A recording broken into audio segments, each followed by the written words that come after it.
Cet anime commence par montrer Shibuya Yuri faisant du vélo quand il rentre de l'école.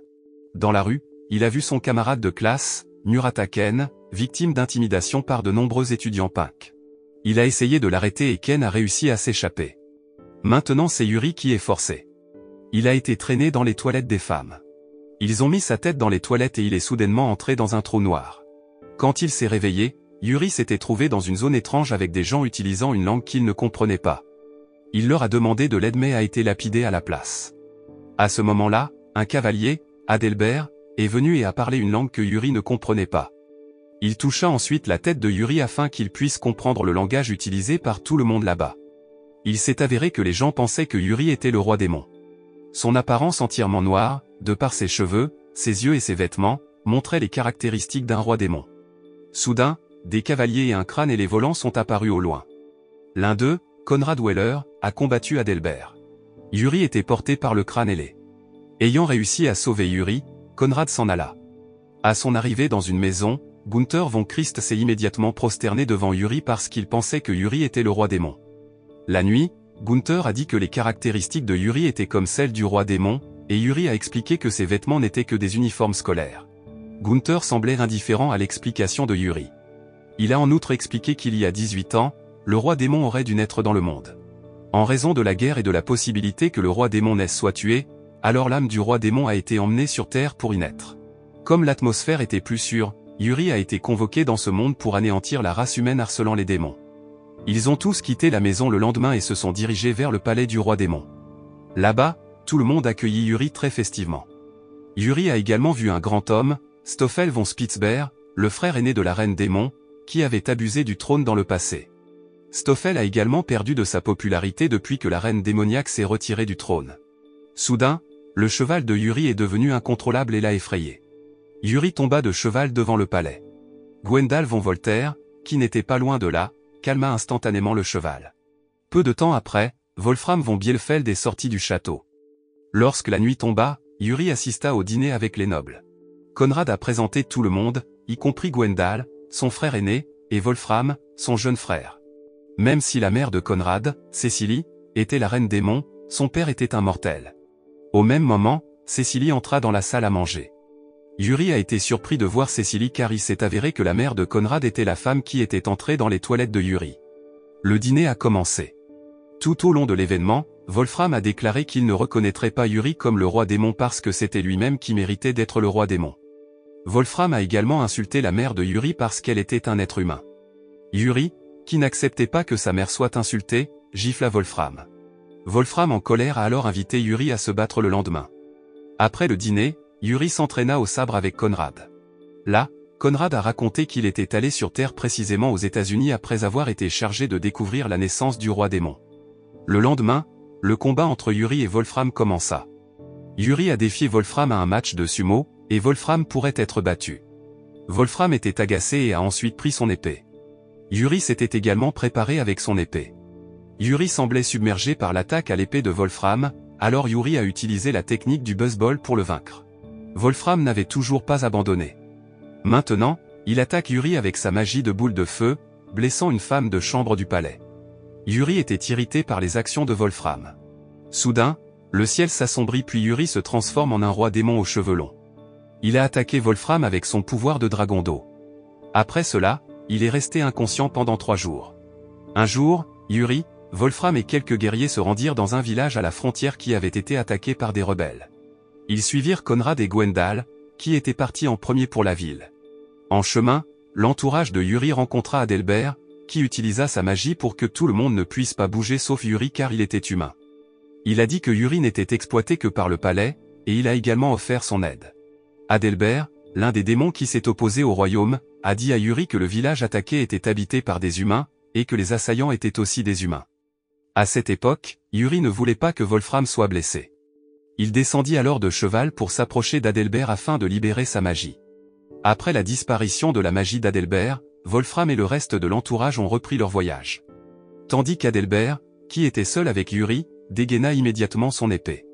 Heureusement, un crâne volant est apparu pour bloquer l'attaque d'Adelbert. Peu de temps après, Conrad et Gwendal sont venus aider Yuri. Adelbert s'enfuit aussitôt. Au moment d'atteindre le village, La situation avait été éclaircie et toutes les victimes étaient en train d'être soignées. Lorsque Yuri est venu à la tente médicale, il a rencontré une fille, Giesla. Yuri, qui voulait aider au traitement, a été rejeté. Il choisit alors de sortir de la tente. À l'extérieur de la tente, Gwendal s'était préparé à punir les rebelles qui avaient provoqué l'incendie du village, mais Yuri résista. Soudain, l'un des rebelles menottés réussit à attaquer Yuri et à le prendre en otage. Les insurgés avaient l'intention de prendre Yuri à cheval. Heureusement, un garçon est venu et a tenu les pieds des rebelles, de sorte que le plan d'otage a échoué. Après cela, Yuri était en colère contre tout ce qui s'était passé et le ciel est devenu sombre. La forte pluie est tombée et a éteint les incendies dans le village. Quelque temps plus tard, Yuri se préparait à accepter le trône du roi démon. Il se dirigea vers une chute d'eau à l'intérieur du palais. Il plaça sa main sous la cascade pour faire de lui un roi. Cependant, lorsque Yuri l'a fait, il a été entraîné par le courant de la cascade. Au réveil, Yuri retourna aux toilettes des femmes et vit que Ken avait également été là.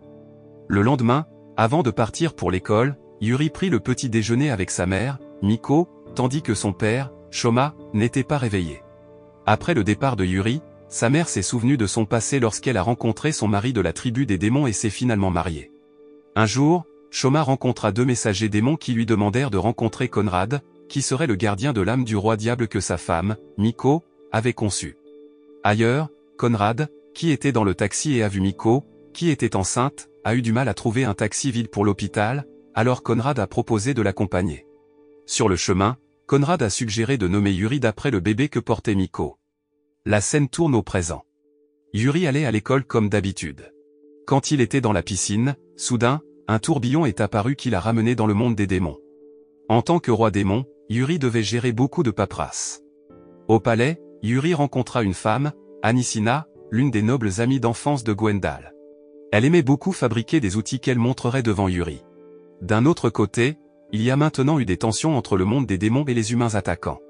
Gwendal avait l'intention de déclarer la guerre, mais Yuri a essayé de l'arrêter. À ce moment, Gunther a dit qu'il y avait une puissante épée Demon King qui pourrait empêcher la discorde entre le démon et les humains. Malheureusement, il a maintenant disparu. Si l'épée était retrouvée, les humains n'attaqueraient plus et même la guerre pourrait être évitée. Par conséquent, Yuri était déterminé à trouver l'épée démoniaque. Yuri, Conrad et Wolfram ont voyagé à la recherche de l'épée et ont navigué sur un navire de luxe. Comme leur destination était habitée par des humains, Yuri a dû se déguiser en se teignant les cheveux en brun et en portant des lentilles de contact. Lorsque Yuri a fait le tour du navire, il a rencontré un homme, Dorka, qui utilisait des perruques pour couvrir sa tête chauve.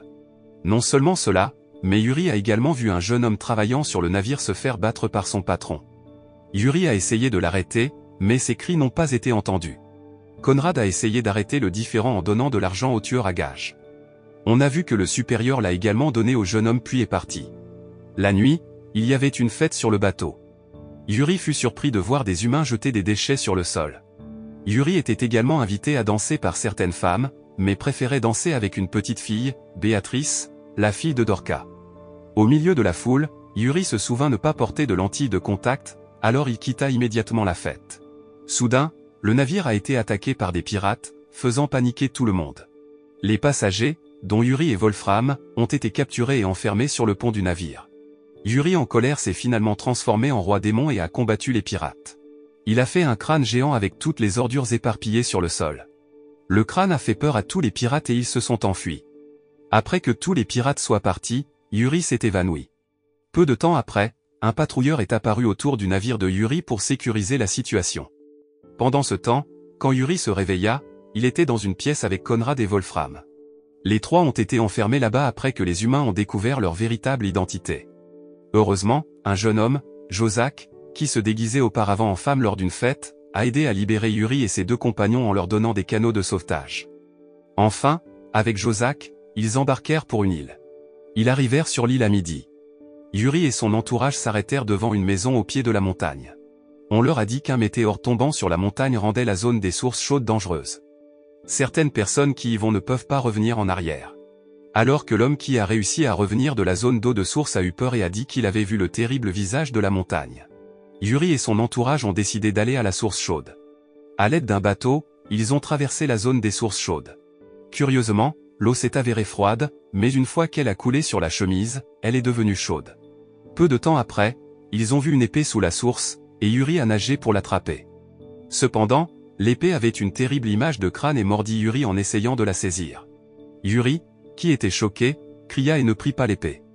La nuit, Yuri a accidentellement entendu la conversation de Konrad et Jozak. Jozak a révélé qu'il était plutôt déçu par Yuri. En entendant cela, Yuri était déterminé à prendre l'épée lui-même. Le lendemain, Yuri est venu seul dans la région des sources chaudes de la montagne.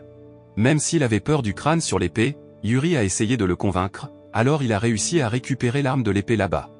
Quand Yuri revint, il fut accueilli par Konrad et d'autres qui attendaient. Après enquête, il s'est avéré que l'épée devait être nourrie avec une âme humaine. Comme Yuri ne voulait pas tuer d'humains à sacrifier, Yuri et les autres décidèrent d'aller à l'hôpital. Ils vont ensuite vers des patients qui ont une espérance de vie minimale. Enfin, ils ont trouvé un patient qu'ils allaient sacrifier. De façon inattendue, après le retrait de l'épée, le patient a récupéré et était à nouveau en bonne santé. Ils ont essayé de voir d'autres patients, et ils se sont également rétablis. Yuri et son entourage cherchaient désespérément à trouver une âme pour l'épée. Par conséquent, Konrad est allé seul pour trouver un autre moyen d'obtenir une âme humaine pour l'épée du démon. Lorsque Yuri, Jozak et Wolfram étaient dans un restaurant, soudain, un papier volant atterrit non loin de Yuri, puis Jozak l'ouvrit. C'était l'annonce de la recherche du jeune homme qui serait le témoin de la fin de la vie. Comme le prix était rentable, Yuri a été enregistré. Curieusement, le jour de l'élection du témoin vivant, Yuri a été choqué de se voir attribuer un costume de guerre par le comité. Le dépliant n'était qu'un camouflage pour traverser un duel à mort dans une arène. Yuri, qui s'était inscrit, ne pouvait rien faire. Bientôt, le nom de Yuri a été appelé et il est devenu le premier participant à progresser dans l'arène. De façon inattendue, son adversaire était Rick. Pendant le combat, Rick a déclaré qu'il était membre de la recherche secrète de pirates pour obtenir des informations sur le navire. Yuri a continué à le persuader d'arrêter de se battre, mais il n'a pas écouté. Yuri a réussi à le faire tomber. Alors que Yuri tendait la main pour aider, les gardes autour de l'arène tirèrent sur Rick. Voyant cela, Yuri était bouleversé et s'est presque transformé en roi démon. Cependant, simultanément, l'un des spectateurs est mort et son âme a été absorbée par l'épée démoniaque. Il était actif et déchaînait sa puissance. Tout le monde courait dans la panique. Yuri a ensuite claqué l'épée pour que le pouvoir revienne à la normale. Avant que les humains ne le sachent, Yuri quitta immédiatement l'arène. Quelque temps plus tard, lorsque la reine Cécilie les a accueillis depuis le navire, Yuri et son entourage ont été repérés autour de la plage. La nuit, une pierre précieuse qui était la source d'énergie de l'épée démoniaque s'est détachée. Yuri remit alors la pierre à Jozak pour qu'il la garde. Avec la libération de la pierre, l'épée démoniaque ne deviendrait qu'une épée ordinaire inutile. Quelques jours plus tard, Yuri et son entourage arrivèrent au palais, et l'épée démoniaque fut finalement entreposée dans la salle du trésor royal. Gwenda lui a dit que la guerre avait été évitée avec succès parce que le prince du royaume humain se sentait redevable envers Yuri lorsqu'il était sur le navire. Yuri était étonné car il n'avait pas envie de rencontrer le prince. Cependant, il s'est avéré que le prince était Dorka, l'homme chauve avec la perruque. Le lendemain, Yuri a été vu en train de se baigner, et le bain à remous est réapparu, il était donc de nouveau dans la piscine de son école sur Terre. Dans son château, Stoffel avait l'air bouleversé alors que son pouvoir continuait de diminuer. Il a appelé son homme Raven et a parlé d'un plan. Pendant qu'il était sur Terre, Yuri jouait au baseball avec ses amis. Le ballon est allé dans une rivière, il l'a pris, et il a ensuite été entraîné dans un tourbillon. Il est retourné dans le monde des démons. Quand il est arrivé dans le monde des démons, Yuri est apparu dans une zone de la tombe du grand prêtre où tous les habitants de cet endroit étaient des femmes. Ils furent surpris par l'apparition d'un homme. Cependant, ils étaient tous heureux après avoir découvert que celui qui était apparu était Yuri. Bientôt, Wolfram et Konrad sont arrivés là-bas. Ulrich, l'une des femmes prêtres de cet endroit, y a également été vue. Yuri pensait qu'Ulrich était très jeune, mais Konrad a dit qu'elle avait 800 ans. À l'arrivée d'Ulrich, ils allèrent tous visiter la tombe du grand prêtre à l'intérieur du bâtiment. Ulrich a dit à Konrad qu'elle avait eu une vision si quelque chose de terrible allait se produire. Konrad le savait déjà. Yuri serait triste si quelque chose arrivait à Konrad. Dans l'après-midi, Yuri et l'entourage retournèrent au palais et rencontrèrent Gwendal, qui évitait Anicina. Yuri retourna alors à son espace de travail et commença à s'occuper d'une grosse pile de documents. En attendant, Gwendal avait préparé des choses car il sentait que des choses terribles allaient se passer. Cette nuit-là, Konrad patrouillait avec les guerriers du palais, et à ce moment, un groupe d'hommes mystérieux a commencé à se faufiler dans le palais. Konrad l'a découvert et a immédiatement recherché des intrus dans tous les coins du château. Malheureusement, il n'a pas trouvé les intrus. C'est alors qu'il fut convaincu que Yuri était la cible des intrus. Comme Conrad le soupçonnait, des intrus se dirigeaient vers la chambre de Yuri. Pendant ce temps, Gwendal a été vue gardant la porte de Yuri. Au même moment, les intrus ont réussi à entrer dans la chambre de Yuri, mais ils n'ont pas blessé Yuri et ont été vus partir immédiatement après un certain temps là-bas. Le lendemain, Conrad et les autres ont découvert que l'objet volé était le joyau de la couronne du roi. Ils ont rapidement fait une enquête. Dans la salle du trésor royal, Yuri a vu l'épée démoniaque parler comme si elle savait quelque chose. Yuri porta l'épée et alla suivre là où elle le menait. Cependant, il s'est avéré que l'épée l'a amené à rencontrer des jeunes filles et à bouleverser Yuri. Dans le parc, un groupe d'intrus a attaqué. Wolfram et les autres se sont heurtés aux intrus, et l'un des intrus a été capturé. Dans le palais, Gwendal a été vue en train d'interroger l'intrus, mais l'intrus n'a pas voulu parler et a bouleversé Wolfram. Lorsque Gwendal avait l'intention de blesser l'intrus, Yuri le lui a interdit. Yuri examina l'intrus avec toutes sortes de questions sans importance. Finalement, Gwendal est revenu pour interroger l'intrus et a obtenu les informations que Stoffel lui avait envoyées. Gwendal et les autres soupçonnaient que Stoffel voulait rencontrer directement Yuri en utilisant les joyaux de la couronne volés comme une offre pour le ramener au pouvoir en tant que gouverneur. Conrad prépare également une troupe pour venir sur le territoire de Stoffel. Même si c'était dangereux parce qu'il n'avait pas encore de preuves solides qu'il avait volé les joyaux de la couronne, Conrad devait encore bouger. Yuri est venu et a voulu rejoindre l'opération. Au château, Stoffel était inquiet car l'un de ses hommes s'était fait prendre dans le palais. Cependant, Raven a déclaré que les actions menées par le palais étaient toujours sous ses prévisions et que leur plan fonctionnait toujours sans heurts. En ce qui concerne le domaine de pouvoir de Stoffel, Conrad et les autres ont décidé d'enquêter sur ce qui se passait. Ils ont voyagé dans la ville déguisée pour ne pas causer d'agitation. Parce que Conrad n'a pas obtenu suffisamment d'informations, il a demandé à Yuri et Wolfram de se reposer dans un café. Là, Conrad a déclaré qu'il mènerait seul une enquête plus approfondie. Yuri a demandé à se joindre, mais Conrad lui a interdit. Yuri et Wolfram ont attendu Conrad au café. Après un certain temps, Conrad n'était pas encore retourné au café, alors Yuri a demandé à Wolfram d'enquêter. Même si Wolfram a d'abord refusé, il s'est retrouvé avec Yuri dans une ville très peuplée. Malheureusement, ils n'ont pas encore trouvé d'informations critiques. D'un autre côté, certains gardes du palais les ont secrètement suivis pour éviter que quelque chose de terrible n'arrive à Yuri. Pendant la journée, Yuri et Wolfram ont été vus se reposer dans un jardin. Wolfram a raconté un incident il y a 20 ans lorsque le conflit avec Stoffel a éclaté. Conrad a combattu l'ennemi jusqu'à ce qu'il perde quelqu'un qu'il aimait tant. Depuis la guerre, Conrad s'est révélé être une personne très différente. Après avoir entendu l'histoire, Yuri a demandé à Wolfram de poursuivre immédiatement l'enquête tout en recherchant également où se trouvait Conrad. Lorsque Yuri et Wolfram ont fait le tour de la ville, des personnes mystérieuses sont apparues alors qu'ils attaquaient secrètement le garde du corps de Yuri. D'un autre côté, Conrad retourna au café et eut l'air inquiet après qu'il n'y ait pas trouvé Yuri et Wolfram. Il s'est précipité pour les trouver. Dans une des rues, Conrad vit Yuri et Wolfram. Au même moment, un groupe de personnes mystérieuses est intervenu et les a assiégés. De la fumée blanche s'élevait et Yuri avait été kidnappé par la foule. Un crâne volant apparut et emporta Yuri, qui s'était évanoui. La nouvelle de l'enlèvement a finalement atteint les oreilles de Gwendal, alors il est parti pour sauver Yuri et préparer la troupe pour la guerre. Yuri était maintenant dans le château de Stoffel. Stoffel, qui est venu plus tard, a déclaré qu'il n'avait pas kidnappé Yuri mais l'avait sauvé. En entendant cela, Yuri expliqua qu'il croyait en tout le monde dans le palais même s'il ne connaissait pas leur passé. Stoffel, agacé, quitta alors Yuri et se prépara à entrer en guerre avec les troupes de Gwendal. Jozak, déguisé en bonne, entra dans la chambre de Yuri peu de temps après. Après avoir habillé Yuri comme un serviteur, Jozak l'a emmené. Cependant, les guerriers se sont présentés et les ont arrêtés. Jozak les a combattus et Yuri s'est échappé de l'endroit. Non loin de la résidence de Stoffel, Conrad et ses hommes ont demandé que Yuri soit renvoyé, mais Raven ne l'a pas permis. Il a également dit que Yuri n'était pas intéressé à retourner au palais, mais Conrad ne le croyait pas. Yuri s'est présenté et a mis fin à la dispute. Wolfram créa alors une explosion de feu pour qu'il puisse s'enfuir. Après avoir échappé à la poursuite de Raven, on a dit à Yuri qu'une guerre civile était imminente, alors ils ont dû partir. Mais Yuri ne voulait pas de bagarre simplement parce qu'il avait été kidnappé. Il ne voulait pas d'effusion de sang. Il voulait aller sur le champ de bataille et l'arrêter. L'idée a été rejetée par Conrad et Wolfram. Mais Conrad a finalement accepté le plan de Yuri. Sur le champ de bataille, les deux forces se sont préparées à la guerre. Gwendal a demandé à la force adverse de rendre les joyaux de la couronne que Stoffel avait pris tout en rendant Yuri. Mais Stoffel était prêt à lever l'épée à la place.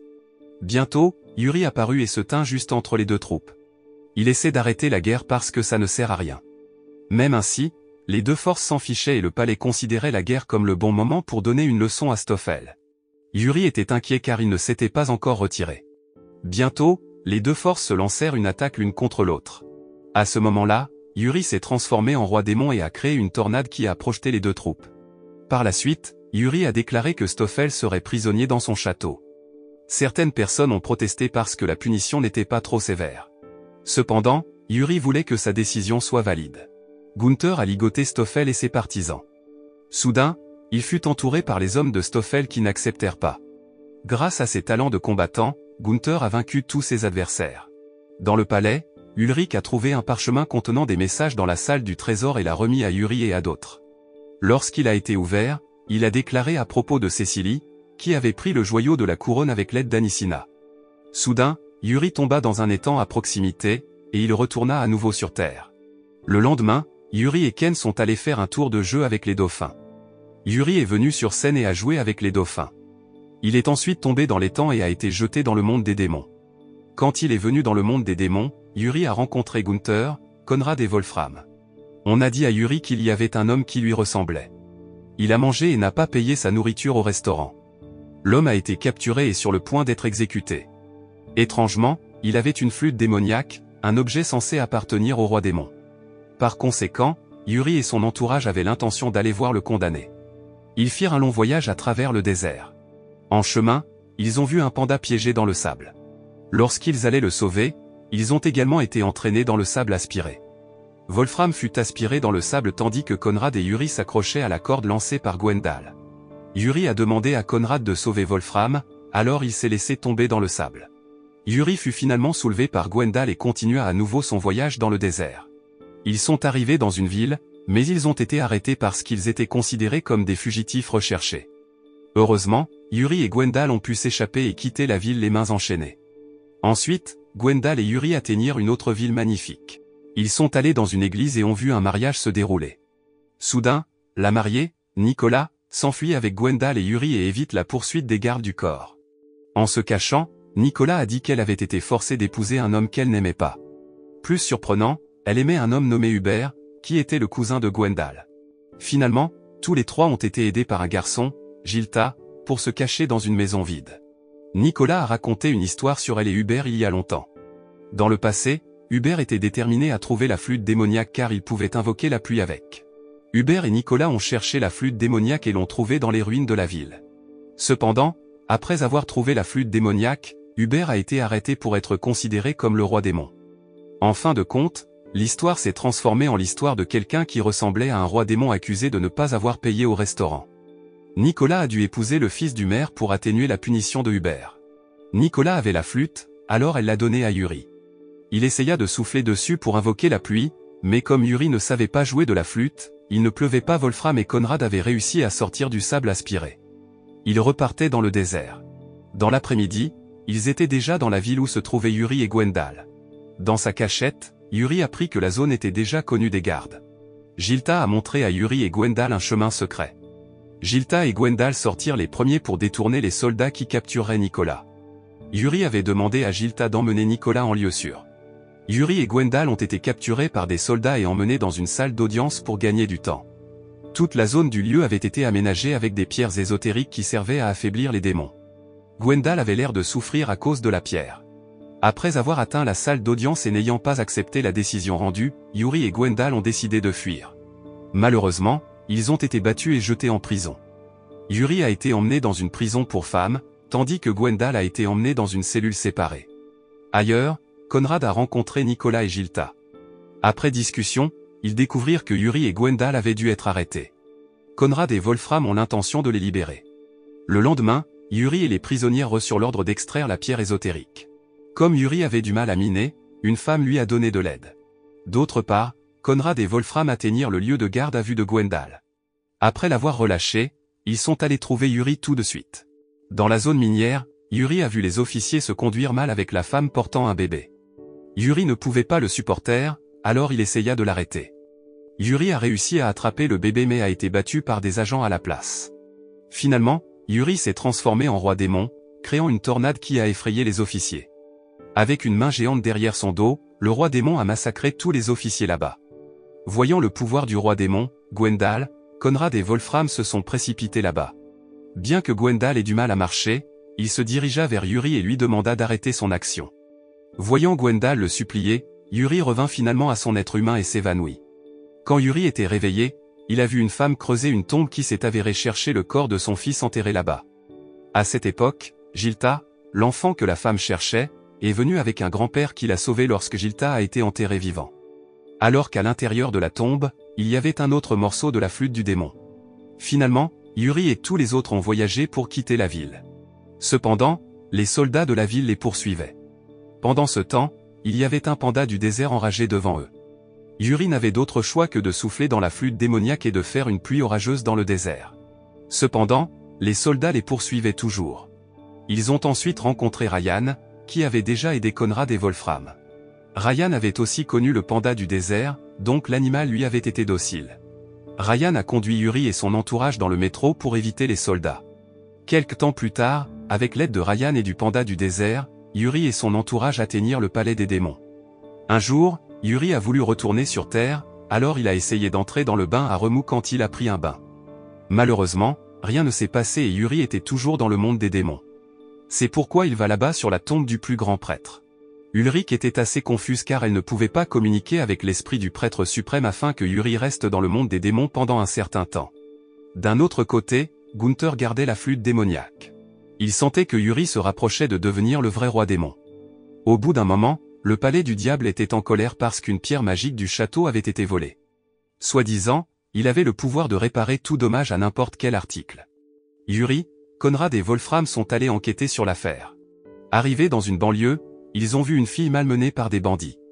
Conrad s'est avancé et a battu les bandits. Le nom de la fille était Rose.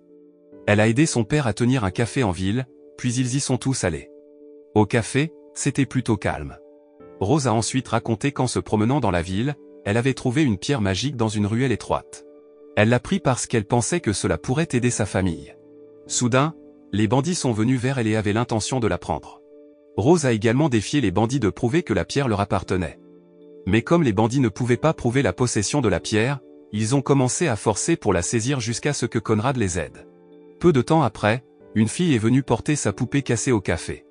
Avec l'aide de la pierre magique, Rose l'a réparée. Soudain, une foule de bandits est venue et a encerclé le café. Wolfram a réagi et enseigné à tous ces bandits. Le chef était courroucé contre la base des bandits parce que ces hommes étaient fragiles et facilement vaincus. Il a commencé à exécuter son plan pour arracher la pierre magique de la main de Rose. Une nuit, les bandits ont kidnappé le jeune frère de Rose, Risotto, avec une rançon de pierre magique que Rose avait. La nouvelle parvint aux oreilles de Yuri dans le palais. Yuri et ses collègues se sont précipités sur le site d'enlèvement. Heureusement, un crâne volant est venu et a pris Risotto des mains des bandits. Pendant ce temps, Yuri et le reste des bandits se disputaient la pierre magique de Rose. Ils ont essayé d'empêcher la pierre de tomber entre les mains des bandits. Puisque les bandits n'ont pas abandonné non plus, Yuri s'est transformé en roi démon et a massacré tous les bandits en un éclair. Le lendemain, le café du père de Rose était bondé car Rose a ouvert un service de réparation utilisant des pierres magiques qu'elle possédait. On a dit à Yuri que la pierre magique n'était pas une pierre magique royale démoniaque qui avait été volée. Quelques jours plus tard, Stoffel invita les gens du palais à célébrer l'anniversaire de son château. Sa sœur Cécilie est également venue et a révélé qu'elle voulait épouser Raven. Tous deux se connaissent depuis qu'ils sont enfants. La nouvelle parvint au palais et fit refuser Gwendal et ses deux jeunes frères car ils ne voulaient plus avoir de demi-frères. Mais ils ont finalement accepté le plan. Au château de Stoffel, la fête de célébration a commencé. Ryan était aussi à la fête. Malheureusement, son panda du désert est également venu là-bas, créant un énorme trou qui a permis à Yuri et à ses collègues d'entrer séparément dans le sous-sol. Cécilie et Raven étaient coincés et marchaient ensemble pour trouver une issue.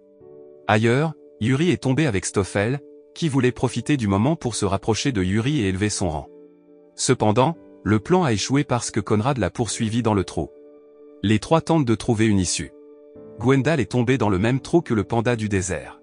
Gwendal voulait attaquer le panda du désert, mais ses intentions ont été inversées après avoir vu à quel point le panda du désert était mignon devant lui. Cécilie et Raven, qui marchaient, trouvèrent enfin une pièce lumineuse. Ils ont parlé du passé et Cécilie a demandé si Raven l'épouserait. Même si Raven aimait Cécilie, il ne pouvait pas simplement l'épouser. Il a expliqué qu'il ne pouvait pas l'épouser mais qu'il tiendrait sa promesse de la protéger. En marchant, cherchant une issue, Yuri, Stoffel et Conrad furent surpris de voir un panda du désert courir vers eux, suivi de Gwendal. Le panda du désert ne les attaquerait pas mais heurterait un mur. L'entourage est entré à travers le mur et a rencontré Raven, qui était seule. Cécilie était partie et voulait continuer son voyage amoureux, et le projet de mariage a été annulé. Bientôt, le mur près d'eux s'est brisé. Ryan et les autres ont été vus en train de creuser des trous à l'extérieur et de les sauver tous. Un jour, Yuri et Wolfram se rendirent dans l'un des bâtiments du palais qui était depuis longtemps vide. Soi-disant, dans le palais, il y avait un monstre terrible. Une fois là-bas, ils sont tombés sous terre à cause du sol pourri du bâtiment. Ils virent de nombreux cocons géants les entourant, faisant jaillir des fils de soie vers Yuri et Wolfram qui les sauvèrent. Non loin de là, ils virent de nombreux cocons géants. Yuri ne voulait pas que les monstres se lèvent, alors Wolfram a essayé de couper chaque cocon, mais l'attaque n'a eu aucun effet. Yuri a essayé d'aider avec son épée démoniaque, mais son attaque n'a pas non plus fonctionné. Puis, ils ont vu l'un des plus grands cocons briller d'une fissure de déchirure. Au début, Yuri et Wolfram ont accepté de franchir l'écart, mais après mûre réflexion, Yuri ne voulait pas le faire. Il a arrêté Wolfram, qui était sur le point d'attaquer les cocons. Soudain, tous les cocons tombèrent autour d'eux, et ils décidèrent de ne pas attaquer. Peu de temps après, le cocon de la plus grande taille a éclos et est sorti un ours abeille géant, suivi d'un autre cocon qui a fait éclore un ours abeille de plus petite taille qui a volé dans et hors de joie. Lorsque Yuri et Wolfram sont retournés au palais, Conrad a déclaré que des rumeurs de monstres vicieux avaient été délibérément faites et diffusées afin que personne ne dérange les abeilles ours. Peu de temps après, tous les ours abeilles se sont envolés de la cour royale du démon. Le lendemain, Yuri voulait voir le dragon, alors il est allé voir Gunther et a posé des questions à ce sujet. Ils sont allés chercher des documents expliquant le dragon, et par la suite, Yuri avait l'intention de voyager à la recherche de l'animal. Dans l'aventure, Yuri est allé avec Conrad, Gunther et Wolfram dans les montagnes. Ils marchaient prudemment à cause des nombreux pièges des chasseurs sauvages. D'autre part, un groupe de guerriers cherchait des dragons, et deux d'entre eux étaient Belma et Alvor. Ils ont tous deux reçu l'ordre de chasser les dragons par leur maître. L'entourage de Yuri continua son chemin jusqu'à devoir gravir une pente raide. En atteignant un sommet, ils virent un nid de dragon de l'autre côté du ravin. Soudain, Yuri glissa et tomba dans le canyon. Heureusement, un dragon est venu et a emmené Yuri dans son antre pour rencontrer le bébé dragon. Il s'avère que le dragon était inoffensif. L'entourage de Belma et d'Alvor se cachait sur une falaise non loin du repère et a attaqué l'entourage du dragon et du démon. Certaines personnes se sont échappées, mais Alvor a été éliminé par Conrad. Dans la soirée, Alvor, qui était ligoté, a finalement repris connaissance. Maintenant, il était près du feu de camp avec Yuri et les autres. À ce moment-là, Yuri a été vu tenant l'épée sacrée d'Alvor et faisant se demander à Alvor pourquoi le diable pouvait l'avoir. On lui a dit que Yuri n'était pas qu'un démon. Alvor y fut informé que la chasse illégale pouvait être condamnée, mais Yuri ne voulut pas l'emprisonner. Ailleurs, Belma et le reste de l'équipe avaient l'air confus parce qu'Alvor avait été attrapé. Il ne se soucie pas d'Alvor car ce qu'il recherche est une épée sacrée apportée par Alvor. Alvor était encore assez confus par l'attitude d'un démon comme Yuri car, comme il le savait, le roi démon était féroce et maléfique. Par la suite, on lui a demandé pourquoi il chassait les dragons. Il voulait prouver à son père qu'il méritait de saisir l'épée sacrée en obtenant le cœur du dragon. Quand Alvor a erré et s'est arrêté devant un café, quelqu'un lui a dit qu'il y avait un enfant atteint d'une maladie mortelle et que cette maladie ne pouvait être traitée qu'avec des cœurs de dragon. C'est pourquoi Alvor a décidé d'aider à trouver un remède pour l'enfant. En entendant l'histoire, Gunther a dit que tout cela n'était qu'un mythe parce que le cœur du dragon n'avait aucun pouvoir. De plus, comme les dragons sont rares et presque éteints, de nombreuses personnes chassent les dragons car leurs écailles et leurs crocs sont très appréciés sur le marché. L'homme qui a demandé Alvor devait simplement vouloir vendre les écailles et les crocs du dragon. Alvor était bouleversé parce qu'il sentait qu'il avait été trompé. Yuri a délié Alvor parce qu'il pensait qu'il était un homme bon. Finalement, ils ont continué leur voyage pour trouver un nouveau repère pour le dragon. D'autre part, Belma et son groupe ont attiré des dragons en utilisant des coquilles d'œufs pour ressembler à des bébés dragons. Leur plan a fonctionné car un dragon est apparu pour les chasser. Belma et son entourage se sont rendus dans un village, alors le dragon y a fait rage. De l'autre côté, Yuri et son entourage se sont précipités sur le site après avoir entendu le bruit du chaos. Conrad a donné l'épée sacrée à Alvor et lui a demandé de combattre et de protéger le peuple. Conrad a appelé le père d'Alvor et a dit que le père d'Alvor était un grand héros. Alvor a été surpris que Conrad ait découvert son père. Il n'avait pas eu l'occasion de lui demander, mais il vit Conrad partir. Peu de temps après, Belma et son entourage se sont présentés. Alvor a dit qu'ils avaient été trompés. De manière inattendue, Belma l'avait découvert et n'avait menti qu'à Alvor. Ils se sont finalement battus. Yuri, bouleversé de voir le combat, s'est soudainement transformé en roi démon et a créé des monstres à partir de rondins de construction tombés. Utilisant le monstre en bois, Belma et son entourage ont finalement été enfermés. Alors que la mère dragon a rencontré son fils. Lors du prochain voyage, Yuri et ses amis sont allés dans une grotte où vivraient la mère et les bébés dragons. Lorsque Yuri et l'entourage étaient sur le point de revenir, Alvor a demandé comment Conrad connaissait son père. Dans le passé, précisément 30 ans auparavant, Conrad aimait voyager sur les terres humaines jusqu'à ce qu'un homme le défie. Un combat a eu lieu et Conrad a pu vaincre le père d'Alvor. À partir de cette histoire, Alvor a également raconté comment son père avait raconté une fois l'histoire d'un épéiste qui pouvait le battre. Alvor ne pensait pas pouvoir rencontrer l'épéiste. Après cela, ils se sont tous séparés d'Alvor, qui a poursuivi son voyage. Quelques jours plus tard, le palais est devenu excité parce qu'une fille nommée Greta prétendait être la fille du roi démon. Yuri a été surpris par la nouvelle, mais il l'a quand même rencontrée. En regardant Yuri, Greta a couru et a essayé de blesser Yuri avec un couteau. Heureusement, Conrad l'a aidé et a fait tomber Greta. Yuri est tombé et s'est foulé les jambes. Dans sa chambre, Gisela soignait les jambes foulées de Yuri. Il venait d'apprendre que Gisela était la fille adoptive de Gunther. Après avoir été soigné, Yuri a dû continuer à marcher avec un bâton pendant un certain temps. Greta s'est retrouvée en prison pour la tentative de meurtre du roi démon. Le lendemain, Yuri, Conrad et Wolfram sont partis en vacances sur un bateau de luxe. Yuri a invité Greta à faire une pause après avoir convaincu les gardes. La nuit, ils sont arrivés dans une zone très fréquentée avec des divertissements, des lieux de jeu, des manèges. Il y avait un homme d'âge moyen qui est devenu fou après avoir perdu un pari. Peu de temps après, un homme masqué est apparu et a poursuivi l'homme. Greta, qui a vu l'homme masqué, a été surprise de le reconnaître. Yuri et son entourage se sont ensuite rendus à la source chaude et à une auberge. Quand tout le monde s'est endormi, Greta s'est secrètement échappée et a accidentellement rencontré Yuri, qui n'avait pas dormi. Yuri pensait que Greta venait de la ville, mais elle a nié. Elle a expliqué qu'elle avait vu quelqu'un qu'elle connaissait et qu'elle devait le voir immédiatement. Yuri accompagna Greta pour voir la personne.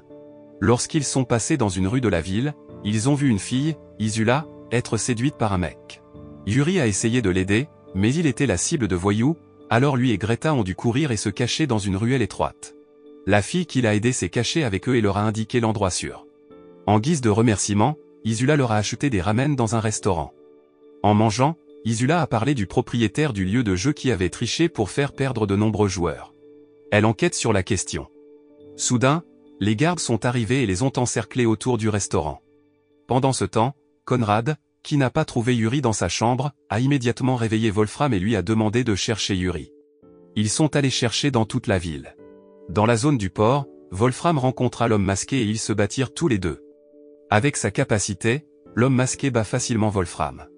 Après le départ de l'homme masqué, Conrad est venu et a essayé de le rattraper, mais il a échoué, alors ils ont décidé de continuer la recherche.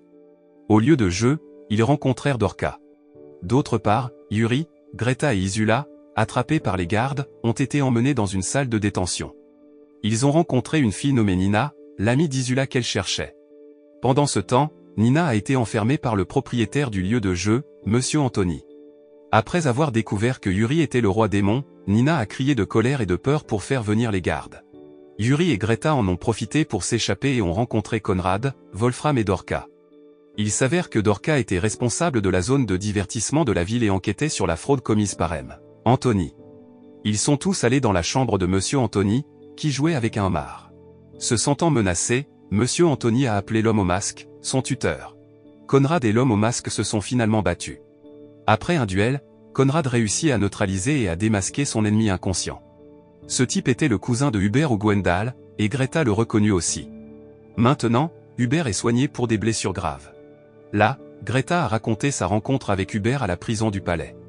Ils ont beaucoup bavardé, et Hubert a dit qu'il était un homme impardonnable pour avoir laissé un territoire qui aurait dû être protégé être détruit par la guerre. À cette époque, Greta a aidé Hubert à s'échapper. Lorsqu'ils atteignirent les environs du royaume des démons, Hubert donna à Greta un emblème du palais royal afin qu'elle puisse entrer librement dans le château.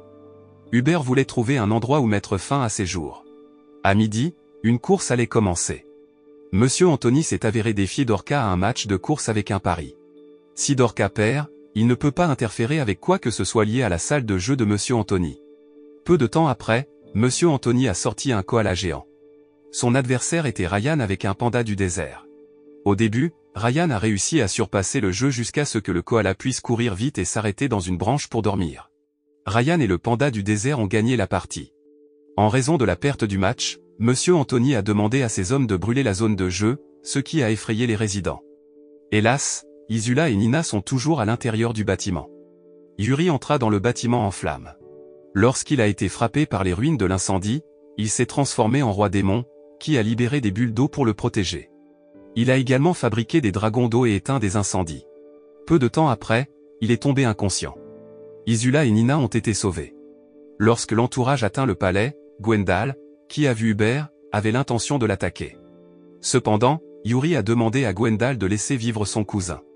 Gisela est immédiatement venue prodiguer des soins à Hubert. Greta et Isula ont rencontré Hubert, qui venait de recevoir un traitement même s'il était inconscient. Yuri est allé voir Gisela car elle se demandait si tout le monde détestait Hubert. Dans le jardin, elle racontait l'histoire du passé. Il y a longtemps, Stoffel a joué le rôle d'un roi lorsque sa sœur Cécilie est devenue la reine démon. À cette époque, le royaume des démons était en guerre avec les humains. Hubert, qui a combattu Stoffel, a accusé Conrad, le demi-humain, d'être un traître. Par conséquent, Conrad a été convoqué et s'est vu confier une mission difficile car il devait diriger quelques soldats pour combattre de nombreux ennemis. Avec cette mission, son seul espoir était que Conrad meure dans cette bataille. Avec ses prouesses, Conrad a réussi à combattre tous les guerriers combattants. Il fournit également un grand avantage au royaume des démons. Dans le même temps, Hubert a été mis au défi d'avoir le mérite de Conrad. Il ordonna à ses troupes d'attaquer le village humain à la frontière. L'opération militaire impliquait Gisela et Julia, qui étaient proches de Conrad, Hubert et Gwendal. Parce que l'opération militaire n'était pas bien planifiée, Julia, une guérisseuse, a utilisé sa magie de manière excessive pour soigner les soldats blessés jusqu'à sa mort. Après sa défaite, Hubert a été banni du royaume des démons, et c'est pourquoi tout le monde dans le royaume des démons détestait Hubert. La dernière scène de l'anime montre que Hubert s'est réveillé et a tenté d'attaquer Yuri la nuit. Conrad, qui était là, protégeait directement Yuri. La valeur morale que nous pouvons tirer de cet anime n'est pas de juger un livre par sa couverture.